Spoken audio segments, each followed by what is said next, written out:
Process की जो है कॉन्फ्रेंस भी हो रही है अमृतसर में, और जहां हम बैठे हैं वहां से बमुश्किल 1.5 घंटे के फासले पे अगर सड़क की मुसाफत तय करें, उसकी भी एक जो है वो अलामती सिग्निफिकेंस है, उसके हवाले से भी बात करेंगे। तो इसमें जैसे मैंने पहले भी कई दफ़ा कहा है कि my favourite foreign minister of Pakistan, जो अब साबिक वज़ीर ख़ारिजा हैं, मिस हिना रब्बानी खैर, उनके साथ हमने कहा कि आज बैठ के थोड़ा सा इन तमाम तब्दीलियों के हवाले से गुफ्तगू करें, क्योंकि इसमें इस वक्त जिस जगह पे हम खड़े हुए हैं वो बहुत ही एक अहम मोड़ है, और उसमें चैलेंजेस भी हैं लेकिन उसमें अपॉर्चुनिटीज़ भी हैं।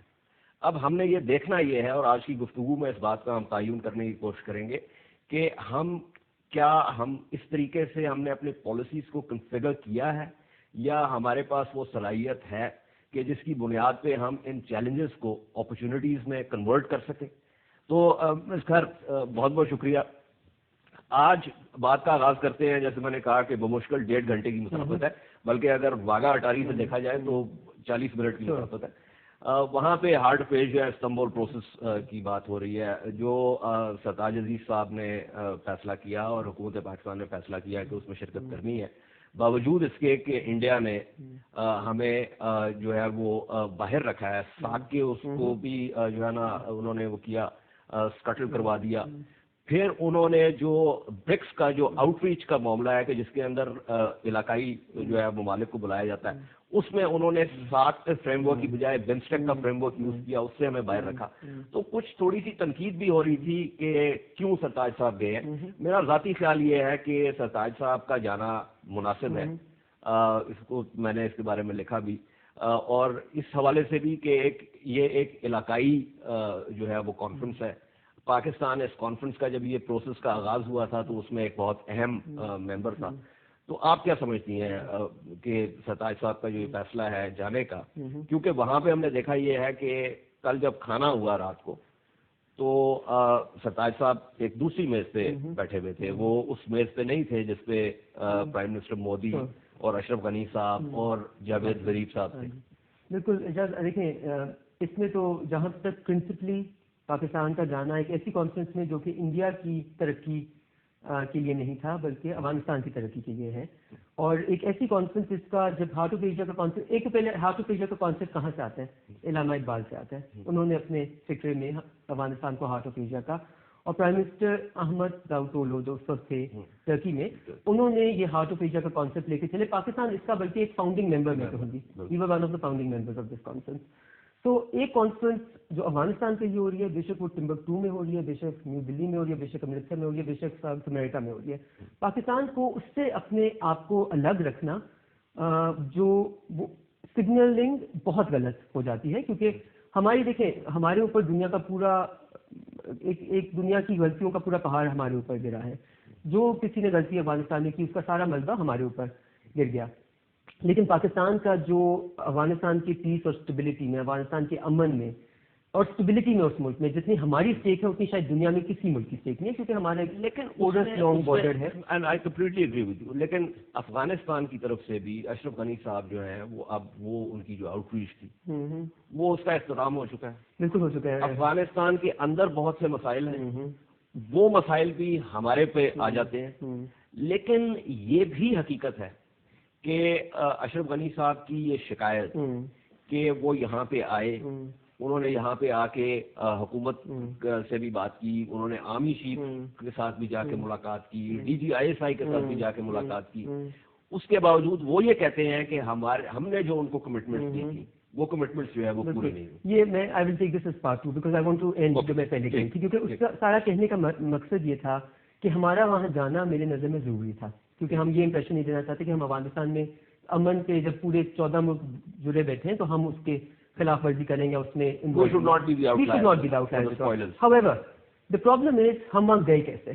ठीक है, अगर आपको ये मालूम था और आपके वहाँ पे एक बहुत एक कॉम्पिटेंट हाई कमिश्नर वहाँ बैठे हुए, आपने अपनी एक एक चीज, अपने एडवाइजर का अराइवल, उनके कहाँ पे बैठना, you need to have negotiated all of this. ठीक है, और अगर आपको लग रहा था कि इंडिया एक इंप्रेशन देना चाह रहा है, जो लग रहा है कि जैसे Pakistan not only an outlier but an isolated country in that way, तो फिर आपको मे बी डिग्रेड कर देनी चाहिए थी अपनी रिप्रेजेंटेशन, आप फॉरेन सेक्रेटरी को भेज देते, एडिशनल सेक्रेटरी को भेज देते, just to give the impression कि बहुत अच्छा, बहुत अहम नुकता है वैसे। अगर आप हमें सीरियसली नहीं लेना चाह रहे, हम अफगानिस्तान से दूर नहीं रह सकते, लेकिन आपको हम।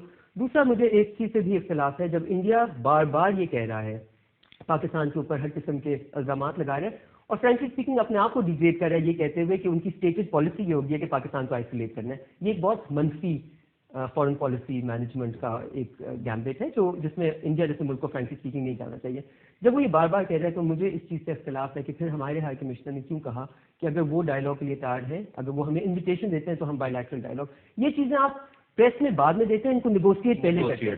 तो मैंने बात की जब ये स्टेटमेंट सुनी या देखी तो मैं I was 100% sure in my head कि ये उन्होंने नेगोशिएट कर लिया है, बायलैटरल डायलॉग की इन्विटेशन इंडिया की तरफ से आएगी और फिर पाकिस्तान उस पर हाँ कहेगा और इसके लिए ये रास्ता निकाल दें। तो इन सम वेज इसकी जो डायनामिक्स है, जो जाने का तरीका कार है और किसको भेजना है, इस सारी चीज के ऊपर शायद मेरा रिकैप हम दोनों का इस बात पे इत्तेफाक है कि चूंकि ये हार्ड ऑफ एशिया प्रोसेस जो है ये अफगानिस्तान के हवाले से है, इसलिए इसमें पाकिस्तान की शिरकत जरूरी है। लेकिन जो आपने एक अहम नुकता उठाया वो ये कि इस वक्त जो भारत के साथ हमारे ताल्लुकात की नोयत है और चूंकि भारत इसमें मेजबान है और चूंकि भारत जो है वो हमें तनहा करने की कोशिश कर रहा है ये, और चूंकि हमने इसको निगोशिएट नहीं हम कर पाए, इसलिए हमें इसको डाउनग्रेड करना चाहिए था रिप्रेजेंटेशन को, नुमाइंदगी। I take that point fully. अब इसमें एक जो आपने बात की कि इंडिया को पाकिस्तान को तनहा करने की पॉलिसी जो है वो नहीं अपनानी चाहिए, मैं उससे थोड़ा सा इख्तिलाफ इस हवाले से करूंगा कि अगर एक रियासत को इस बात का पता है और उन्होंने इसको असेस किया है कि एक दूसरी रियासत को तनहा करने की जो उनकी पॉलिसी है उसमें उनकी कीमत कम है और दूसरी रियासत के लिए कीमत ज्यादा है, तो देन व्हाई नॉट? नहीं, बट मैं आई वुड क्वेश्चन दैट कि उन्होंने ये कैसे असेस किया। देखिए, इंडिया इस वक्त अपने आप को क्या पोर्ट्रे करना चाह रहे हैं? इंडिया अपने आप को पोर्ट्रे करना चाह रहा है as an emerging world power, as certainly a regional, existing regional power, as an economic hub of activity and connectivity, etc. ये सब कुछ जब आप अपने आप को प्रोजेक्ट करना चाहें तो क्या आपकी फॉरेन पॉलिसी इतनी छोटी सामने नहीं नजर आती जब आप किसी अपने हमसाये मुल्क जिसकी कनेक्टिविटी विद मिडिल ईस्ट या अफगानिस्तान उनकी हमारे थ्रू ही हो सकती है। वो एक और बात है कि मुझे पाकिस्तान की भी इस पॉलिसी से इख्तिलाफ है कि जो हम अपने आप को हर जगह से वॉल्स अराउंड आवर सेल्स बना के हम कहते हैं कि हम गेटवे हैं। हम गेटवे नहीं बन सकते जब तक हमने बड़ी बड़ी इमारतें ऑन आवर बॉर्डर्स या बड़ी बड़ी वॉल्स अपने बॉर्डर्स में खड़ी की हों। लेकिन इंडिया अपने आप को जो कि एक सिक्योरिटी काउंसिल का मेंबर बनना चाहता है, एक ऐसा मुल्क वो हर वक्त 24 घंटे एक दूसरे मुल्क के ऊपर लान तान मनफी सियासत या मनफी फॉरेन पॉलिसी करता रहे, तो वो अपने आप को पूरी दुनिया के सामने डिग्रेड करे। देखिए इजाज, हम लोगों ने जब पाकिस्तान को में ये फॉरेन पॉलिसी का डायनामिक्स शुरू किए थे और बोला था कि हम पाकिस्तान में रीजनल पिवट की फॉरेन पॉलिसी लेके आना चाहते हैं कि पाकिस्तान का एक रीजनल पिवट हो रहा है, पाकिस्तान दुनिया से हटके रीजन की तरफ कॉन्सेंट्रेट कर रहे हैं और रीजन के अंदर टाइज बनाने की कोशिश करें, बेशक वो ईरान हो, बेशक वो अफगानिस्तान हो, बेशक वो इंडिया, पूरी दुनिया ने उसका नोटिस लिया था। मुझे याद है मैं जब यूएन में जनरल असेंबली के सेशन की जाती थी, एक फॉरेन मिनिस्टर बुला के आपको कहते थे कि हम देख रहे हैं कि पाकिस्तान किस तरह अपने हमसाये मुल्कों के साथ बेहतर ताल्लुकात करने की कोशिश कर रहे हैं। तो हम ये कह नहीं सकते कि हमने पाकिस्तान को अमन का गहवारा बनाना है, हमने पाकिस्तान को pillar of peace and stability, हमें ये दिखाना होता है। हम कैसे पाकिस्तान को pillar of peace and stability? But let's look at it another way. जो ख्वाहिशात हैं और जो एम्बिशंस है इंडिया की, वो तो अपनी जगह पे उसका हमें मालूम है। एनएसजी का भी ये मामला हुआ, उसके ऊपर खैर उनको जो है ना मुंह की खानी पड़ी अब तक कम से कम। सिक्योरिटी काउंसिल का भी बुतरुस गाली साहब के जमाने से ये मामला चल रहा है कि वो वर्किंग ग्रुप्स बने हुए हैं, रिफॉर्म होगा, उसमें सिक्योरिटी काउंसिल भी है। उसमें इंडिया के हवाले से बहुत से ममालिक ने बशमूल अमेरिका के इस बात का बार बार इजहार भी किया कि इंडिया को सिक्योरिटी काउंसिल की सीट मिलनी चाहिए। हमने उसको बहुत डेफ्ट डिप्लोमेसी के साथ जो है उस चीज को ब्लॉक करके रखा है, जो कि हमें करना चाहिए। अब उसमें कुछ चीजें तो लॉन्ग टर्म है, कुछ चीजें जो है वो शॉर्ट टू मीडियम टर्म। अब इसमें कनेक्टिविटी की जो आपने बात की, अमृतसर में ये मामला करने का मकसद ही यही है कि दुनिया को ये दिखाया जाए कि हम और अफगानिस्तान तो ये बात करने के लिए तैयार है। उन्होंने कल ही ये भी फैसला किया कि अब वो एयर कार्गो इस्तेमाल करेंगे क्योंकि वेरी इंपॉर्टेंट थिंग जो है ओवरलैंड रूट नहीं मिल रहा। So basically they are painting Pakistan as the villain कि इस खिते में कनेक्टिविटी के खिलाफ जो है वो हम नहीं है बल्कि पाकिस्तान।